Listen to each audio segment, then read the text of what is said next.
देखिए फाइनली जो है कृषि विभाग में बम्पर भर्ती निकाली जा चुकी है, जो कि काफ़ी समय से जो है भर्ती पेंडिंग था, लेकिन अभी जो देखेंगे ना तो इसका जो ऑफिशियल नोटिफिकेशन है वो जारी कर दिए गए हैं।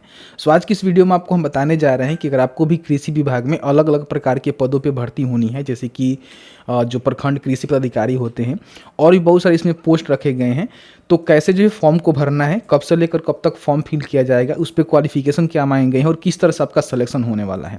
तो प्लीज़ वीडियो शुरू से अंत तक लेकर जरूर देखेंगे, और वीडियो थोड़ा सा अच्छा लगे तो प्लीज़ वीडियो को लाइक करेंगे, क्योंकि आपका एक लाइक मुझे बहुत ज़्यादा मोटिवेट करता है। तो चलिए आज का वीडियो शुरू करते हैं। देखिए जैसे ही आप बीपीएससी के ऑफिशियल पोर्टल पे आएंगे तो आप यहाँ पे देखेंगे 10 जनवरी को जो है एग्रीकल्चर डिपार्टमेंट में भर्ती को लेकर एक जो है विज्ञापन यहाँ पे जारी किया गया है।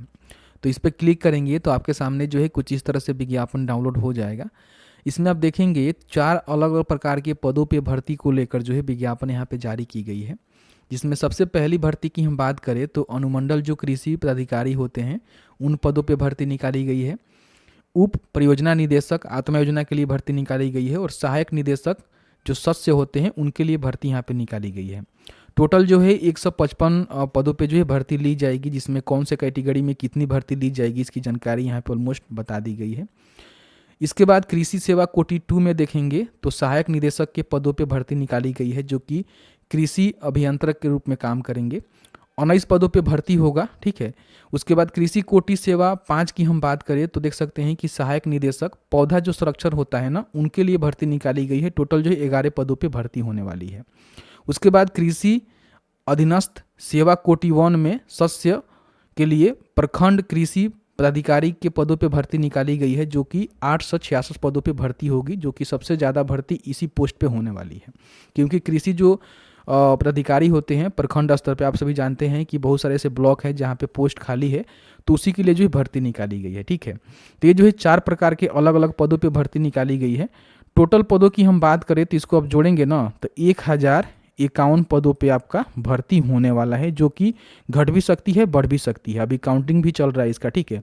तब तक यहाँ पे नोटिफिकेशन आ गया है, तो इसमें घटने की भी संभावना है, बढ़ने की भी संभावना है। इन बातों को ध्यान रखेंगे। अब आप में से काफ़ी सारे लोग कहेंगे कि इसके लिए क्वालिफिकेशन क्या रखे जाएंगे, तो क्वालिफिकेशन यहाँ पे देख सकते हैं कि क्लियर करके बता दिया गया है कि अगर आप कृषि अनुमंडल जो पदाधिकारी हैं, उप परियोजना निदेशक हैं, सहायक निदेशक हैं, उनके लिए फॉर्म को भरना चाहते हैं, तो कहीं ना कहीं अगर आपने स्नातक कर लिया हुआ है कृषि विज्ञान में, यानी कि अपना जो स्नातक की डिग्री है कृषि विज्ञान से किया हुआ है, एग्रीकल्चर से किया हुआ है, तो फॉर्म को अप्लाई करेंगे। यानी कि बीएससी आपको एग्रीकल्चर में होनी चाहिए। अदर कोई सब्जेक्ट्स आप किए हैं तो यहाँ पे फॉर्म को अप्लाई नहीं कर सकते। वही कोटि 2 की हम बात करें तो इसमें देखेंगे तो बोला गया है कि अगर आपने कृषि संकाय में कृषि अभियंत्रण में स्नातक की डिग्री लिया हुआ है, यानी कि कृषि के क्षेत्र में आपने इंजीनियरिंग का डिग्री लिया हुआ है, तो आप यहाँ पे फॉर्म को भर सकते हैं। इन बातों को ध्यान रखेंगे। वही सहायक निदेशक हम की बात करें तो अगर आप इलेक्टिव प्लांट प्रोटेक्शन में, यानी कि पौधा संरक्षण के साथ स्नातक की डिग्री किया हुआ है, तो आप यहाँ पे फॉर्म को भर सकते हैं कृषि संकाय में, ठीक है।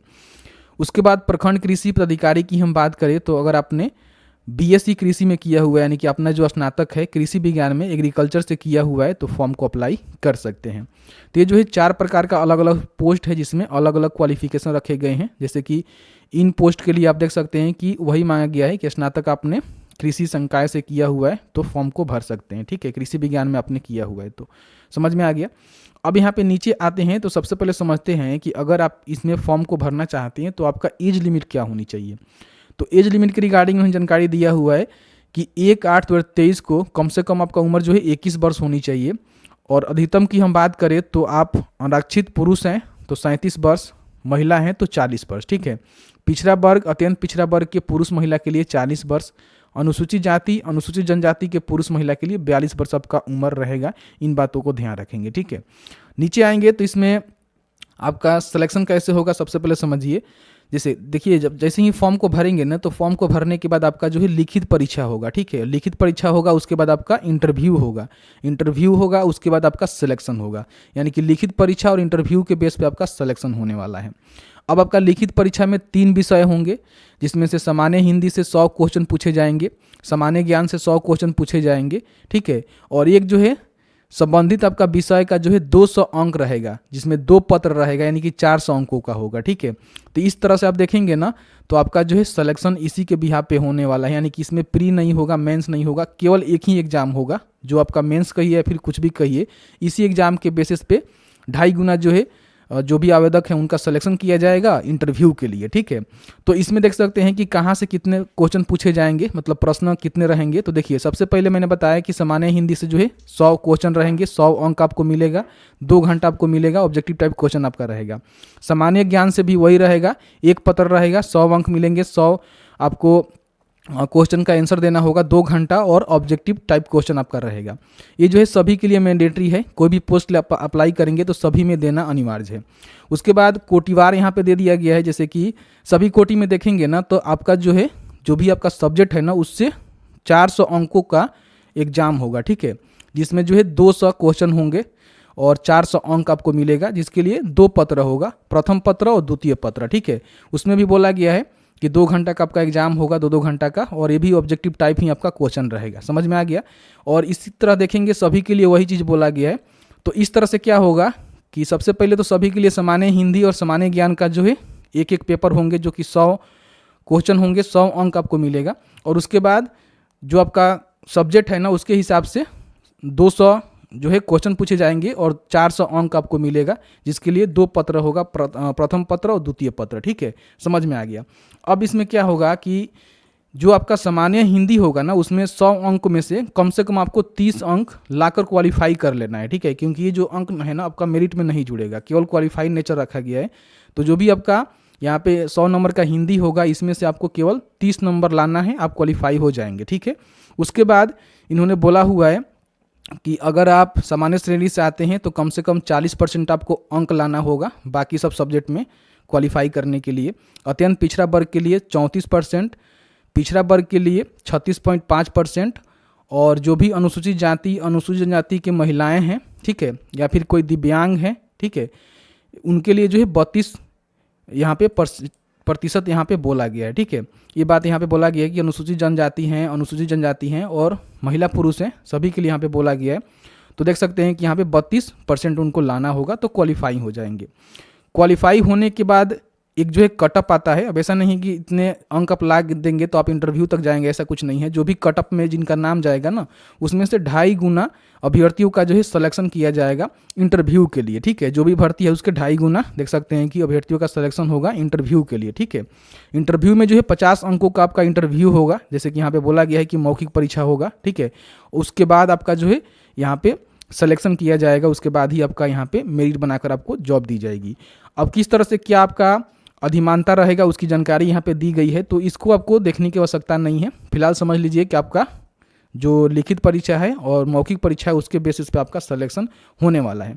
एक अलग टॉपिक हो जाएगा, कहेंगे तो इस पर हम अलग वीडियो बना देंगे। ठीक है, अब यहाँ पे हम समझ लेते हैं कि किनको जो है आरक्षण का लाभ मिलेगा। देखिए, कोई भी जो व्यक्ति है आरक्षण का लाभ लेना चाहता है तो उसको जो है प्रमाण पत्र देना पड़ेगा। जैसे कि मान लीजिए अनुसूचित जाति, अनुसूचित जनजाति के जो भी उम्मीदवार हैं उनको जो है जाति प्रमाण पत्र देना पड़ेगा, अस्थायी निवास होने का मूल निवास प्रमाण पत्र देना पड़ेगा। तो ये सारे डॉक्यूमेंट आपको बनवा लेने हैं, क्योंकि डॉक्यूमेंट फॉर्म भरने में लगेगा और साथ ही साथ जब आप इंटरव्यू देने जाएंगे उस समय भी डॉक्यूमेंट आपको देने पड़ेंगे। ठीक है, पिछड़ा वर्ग, अत्यंत पिछड़ा वर्ग के आते हैं तो आपको क्रीमी लेयर रहित प्रमाण पत्र बनवा लेना है। ध्यान रखेंगे जो महिला होती है ना उनका जो क्रीमी लेयर होता है ना उनके पिता के पता से बनता है। इन बातों को ध्यान रखेंगे, पति के नाम से और पता से नहीं बनता है। ठीक है, समझ लीजिएगा। तो ये सारी चीज़ें मैंने आपको क्लियर करके बता दिया।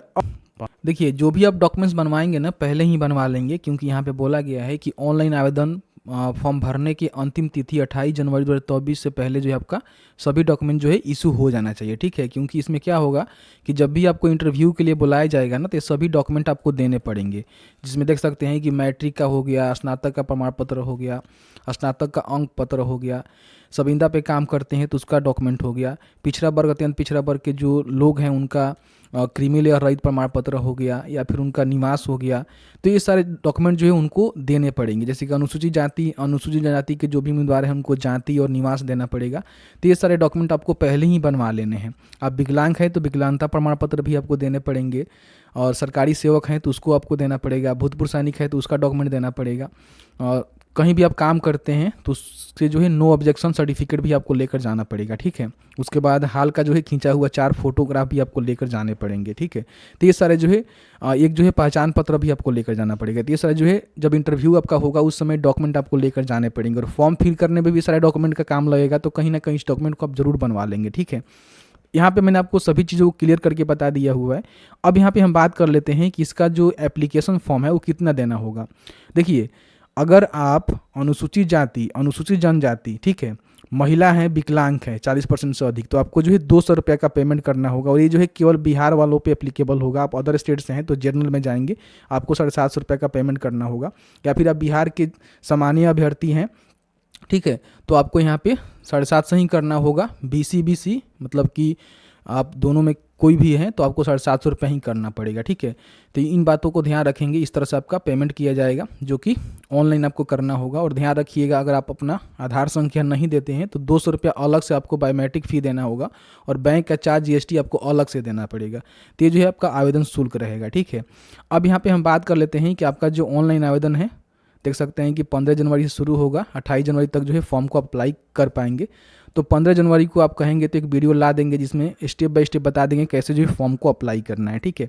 बाकी हमने नोटिफिकेशन में जितने भी चीज़ों को मेंशन किया गया है ऑलमोस्ट मैंने आपको बताने की कोशिश किया हुआ है। बाकी आप अपने हिसाब से एक बार ज़रूर चेकआउट कर लेना, देख लेना कि अगर आप फॉर्म को भरना चाहते हैं, कोई भी पॉइंट पे आपको कुछ डाउट लग रहा है ना, तो वहाँ पे जाकर नोटिफिकेशन से आप क्लियर कर लेना। बाकी जो हाईलाइटेड चीज़ें हैं मैंने आपको क्लियर करके बताने की कोशिश किया हुआ है।